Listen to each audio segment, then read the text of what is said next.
Hello, nerds! Nerds for Yang. It's been a while since we've done a state of the race. We did the gun policy video last week, so let's just check in and see how we're doing. Obviously, the race isn't quite as dynamic now for the moment. I think everybody's kind of waiting for the next round of debates, but wanted to give everyone an update on polls, social media, Google search, media coverage, and betting odds, just for the Yang Gang to kind of get a sense of the pulse of the campaign. So first, let's look at the polls. This chart kind of shows you the polling trends over the last 6 months. I kind of feel like there's three buckets. There's Biden, who's this green line. He's clearly the front runner.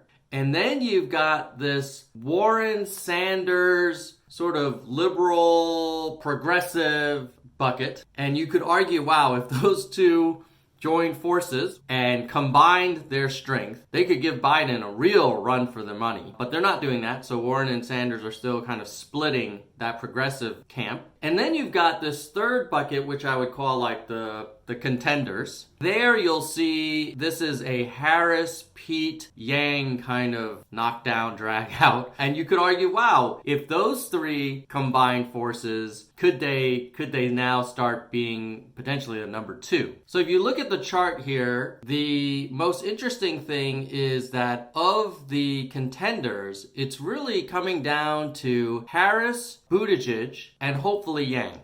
Hopefully you'll see the continued decline of Beto, and you'd see the continued decline of Booker, and Yang would kind of emerge as one of those three contenders in that third bucket. So we're still an underdog, but I would argue nowhere near the underdog we used to be. In fact, if you look at New Hampshire, it's a way tighter race than the national. So here you'll see Biden is not the leader. He's actually number 2. Bernie's the leader. Warren's number 3. A lot of people uncertain. That's actually number 4. And then you've got Pete, Harris, and Yang is kind of towards the bottom at 4%, few percent behind Harris, about half of Pete.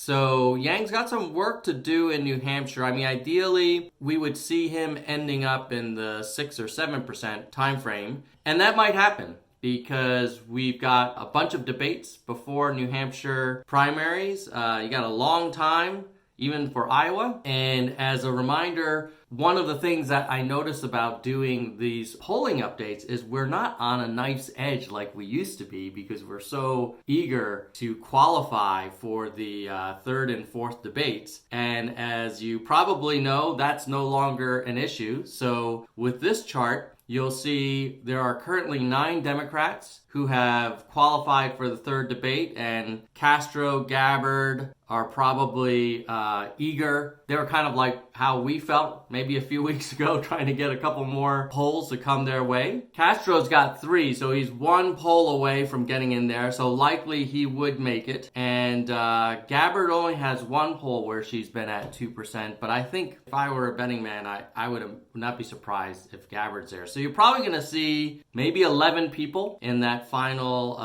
third and fourth debate. And when we say final, I think there's actually going to be a total of 12. So we're still not even halfway through the debate season, but it'll be exciting. And I would anticipate, given that we saw a nice kind of incremental move in Yang donors and poll support after the CNN debate when he was 1 of 20, assuming he does well in the third and fourth debate, he'll be 1 of 9 to 11. We should see a nice bump there if everything goes well. For those of you who are excited about the Iowa caucuses and saying, wow, it's the first major kind of Democratic primary season event, what's interesting in this table is an analysis of how much time candidates have spent in Iowa.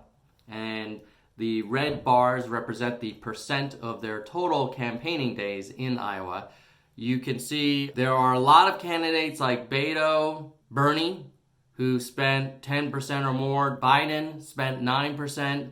Yang spent 7%. So it would appear that the Yang campaign is investing in Iowa, and he went to most of the major events there.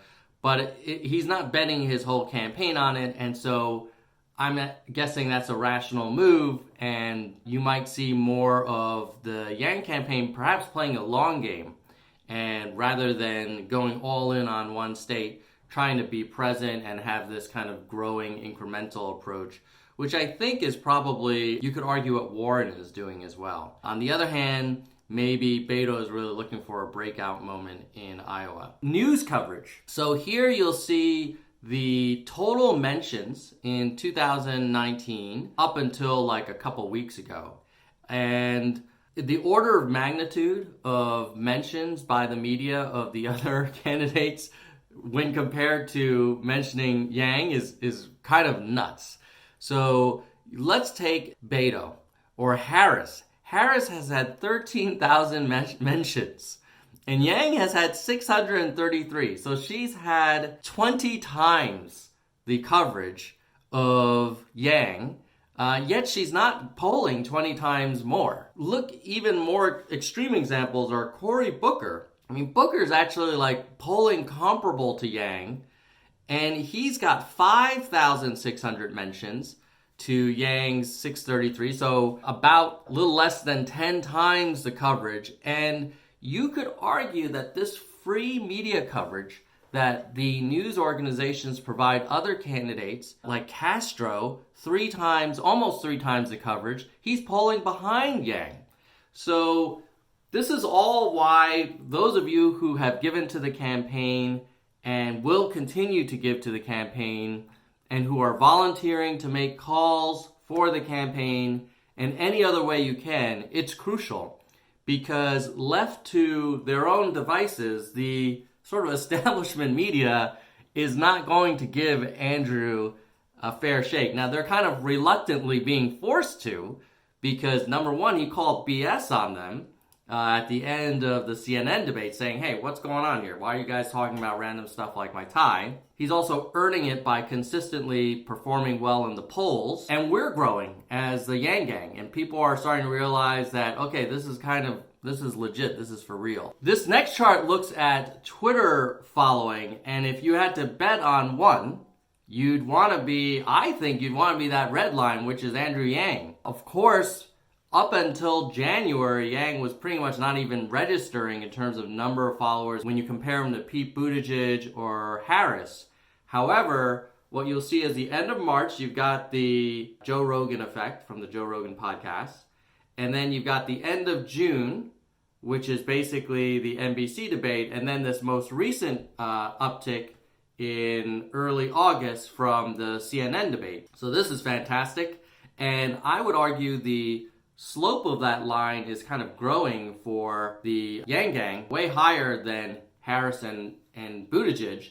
So as an example, this chart shows the daily number of new followers for those three campaigns on Twitter. And you see, again, Harris, the purple line, getting all the daily growth.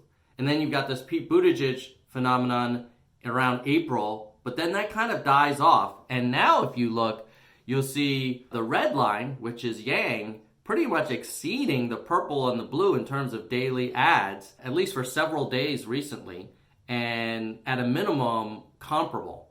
So this is fantastic. Our Twitter empire is growing, so nice work to the Yang Gang.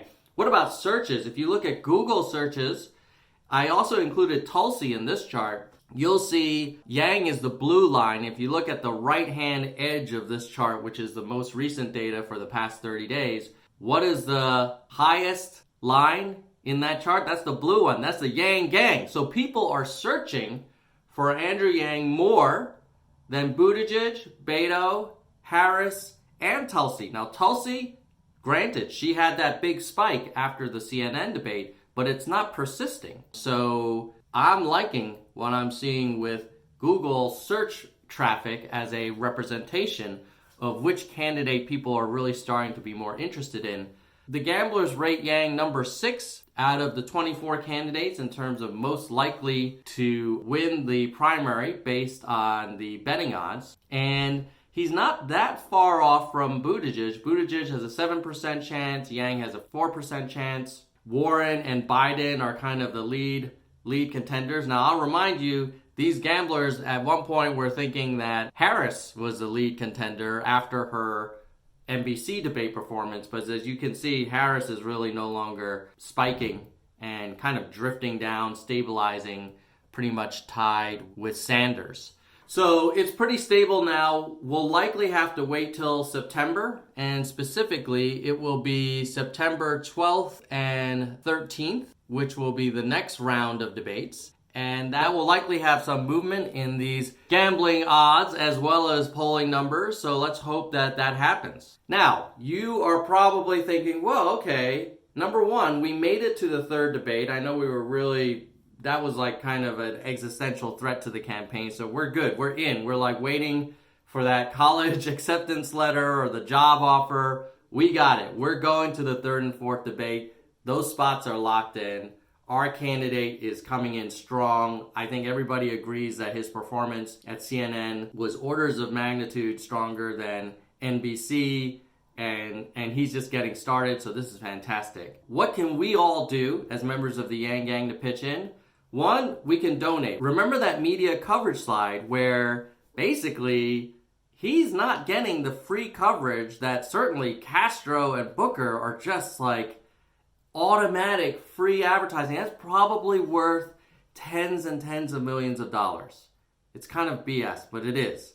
Now, luckily, we can compensate a little bit with the social media and with all of the action we're seeing on YouTube, but ultimately, he's going to need some money. He needs to buy ads.